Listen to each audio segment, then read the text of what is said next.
레디아 공주 7. 미궁에 빠진 사건이 레디아에게 맡겨졌다. 아홉별 왕국의 샛별왕은 노안으로 왕자에 앉아있는 시간보다 침대에 누워있는 시간이 더 많았다. 레디아 공주가 밤낮으로 정성스럽게 밥을 지어 봉양하고 돌보았지만 자연의 이치까지 거스를 수는 없는 일이었다. 그런 샛별왕이 왕족과 대신들을 모두 모아 회의를 여는 것은 중요한 일이 있기 때문이었다. 아홉별 왕궁으로 들어가는 대신들은 무슨 일인지 걱정하느라 하나같이 심각한 표정이었다. 오랜만에 병석을 털고 일어난 샛별왕이 왕자에 앉자 그 옆에 얼음왕비가 자리를 잡았다. 레디아 공주와 보석공주는 각각 왕과 왕비의 옆에 앉아 있었다. 문무 대신들이 왕궁에 모두 들어오자 샛별왕이 회의를 소집한 이유를 밝혔다. 내 몸이 하루가 다르게 쇠약해져 가고 있으니 이제 나의 후계자를 뽑는 작업을 시작할 때가 되었소. 후계자를 미리 정해놓아야 나중에 생기는 분란을 사전에 차단할 수 있을 것이오. 레디아 공주와 대신들은 샛별왕이 아직 몇 년간은 문제없이 나란히를 돌볼 수 있다며 극구 말렸지만 샛별왕의 결심은 확고했다. 나에게는 2명의 공주가 있어.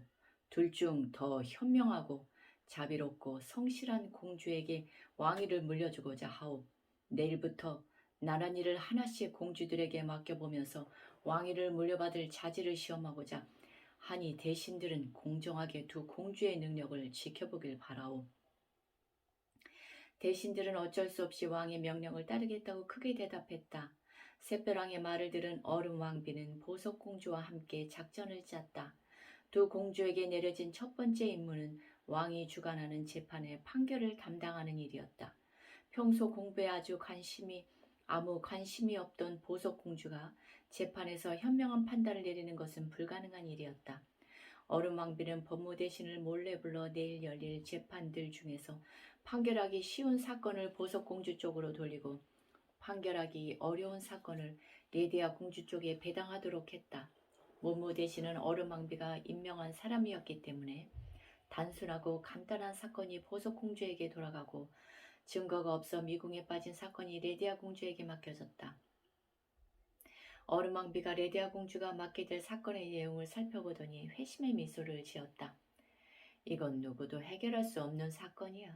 내일은 기필코 콧대 높은 레디아 공주의 코를 납작하게 만들어주겠다.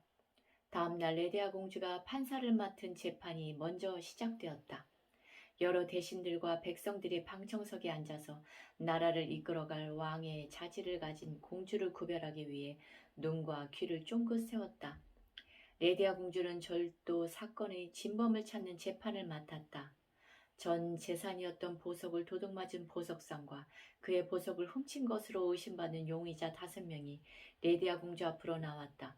보석 가게에 도둑이 든 날의 여러 상황을 감안할 때 이 5명 중 범인이 있는 것이 분명한데 누구인지를 밝힐 수 없어서 사건은 미궁에 빠져 있었다. 보석상이 재판장인 레디아 공주에게 울면서 애원했다. 제 가게에 도둑이 들어 보석을 싹 훔쳐서 달아났습니다. 저는 이제 거렁뱅이가 되고 말았습니다. 보석상은 전 재산을 잃어버린 후 시리에 빠져 반쯤 정신이 나간 상태였다. 넋이 나간 보석상을 안타깝게 바라보던 레디아 공주가 용의자들에게 말했다. 지금이라도 죄를 고백하고 훔친 보석을 주인에게 돌려준다면 최대한 선처하겠습니다. 하지만 레디아 공주의 제안에도 불구하고 범인은 끝내 자수하지 않았다. 레디아 공주가 보석상에게 물었다. 귀한 보석을 판매하면서 왜 문단속을 소홀히 한 겁니까? 보석상이 억울한 표정으로 항변했다. 아닙니다. 저는 평소 문단속을 철저하게 합니다. 하지만 도둑이 자물쇠를 부수고 들어와 보석을 훔쳐갔습니다. 이 말을 들은 레디아 공주가 기쁜 표정을 지으며 외쳤다. 그렇다면 됐습니다. 그럼 자물쇠는 범인을 받겠군요. 레디아 공주의 말을 들은 사람들은 도저히 이해할 수 없는 말을 하는 그녀를 어리둥절한 눈으로 바라보았다. 하지만 레디아 공주는 이런 시선에는 아랑곳하지 않고 군인들에게 보석상에 부서진 자물쇠를 가져오라는 명령을 내렸다. 재판장에서 판사의 말은 절대적인 법이다. 군인들이 한 걸음에 달려가 보석 가게에 자물쇠를 떼어 재판장에게 가져왔다. 자물쇠가 도착하자 레디아 공주가 형벌을 내리는 담당자에게 말했다. 지금 당장 보석 가게를 지켜야 하는 의무를 다하지 못하고 도둑의 침입을 허용한 죄인에게 곤장 30대를 치세요. 누가 들어도 어리석게 느껴지는 명령이었지만 재판 중에 판사에게 항의할 수는 없는 노릇이었다. 형벌 담당자가 마지못해 곤장을 가져오더니 이내 자물쇠를 인정사정 없이 내리치기 시작했다. 아니, 레디아 공주님이 정신이 이상해지신 거 아니야? 자물쇠가 무슨 잘못이 있다는 거야? 저런다고 자물쇠가 자백이라도 하나? 맙소사, 저런 분을 지혜롭다고 생각했다니. 오늘 재판을 보지 못했다면 꼼짝없이 레디아 공주가 왕의 제목이라고 생각할 뻔했는걸. 자물쇠에 매질을 하는 이상한 광경을 보려고 백성들이 몰려들었다. 레디아 공주의 행동을 비난하거나 혀를 차며 외면하는 사람들이 많았다. 사람들이 저마다 한마디씩 불평을 쏟아냈지만 레디아 공주는 아랑곳하지 않았다. 곤장 30대를 치고 나자 레디아 공주는 높은 곳에 위치한 판사석에서 내려와 자물쇠 쪽으로 다가가더니 허리를 구부리면서 자물쇠에게 물었다. 이제 누가 보석을 훔쳐갔는지 말하겠느냐? 레디아 공주는 마치 사람과 대화하듯 자물쇠에게 말을 걸었다. 그러다가 갑자기 자물쇠가 무슨 말을 하는 듯 귀를 바짝 갖다 대더니 귓속말을 듣는 사람처럼 연신 고개를 끄덕거리며 혼잣말을 주문거렸다. 그랬구나. 이제 알겠다. 사람들은 레디아 공주가 자물쇠와 대화를 나누는 듯한 상황을 연출하고 있었기 때문에 방해하지 못하고 그저 바라보면서 쥐죽은 듯이 조용히 했다. 특히 용의자로 지목된 5명의 사내는 누구보다 집중해서 레디아 공주의 목소리에 귀를 기울였다. 이때 레디아 공주가 큰 소리로 외쳤다. 뭐시? 보석을 훔치려고 자물쇠를 부순 도둑이 자물쇠를 부수다가 뺨에 상처를 입었다고? 뺨에 울퉁불퉁한 상처가 있을 거라고? 레디아 공주의 외침이 끝나자마자 5명의 용의자 중 1명이 재빨리 뺨에 손을 갖다 댔다. 이 모습을 본 레디아 공주가 부하들에게 명령했다. 저 사람이 범인입니다.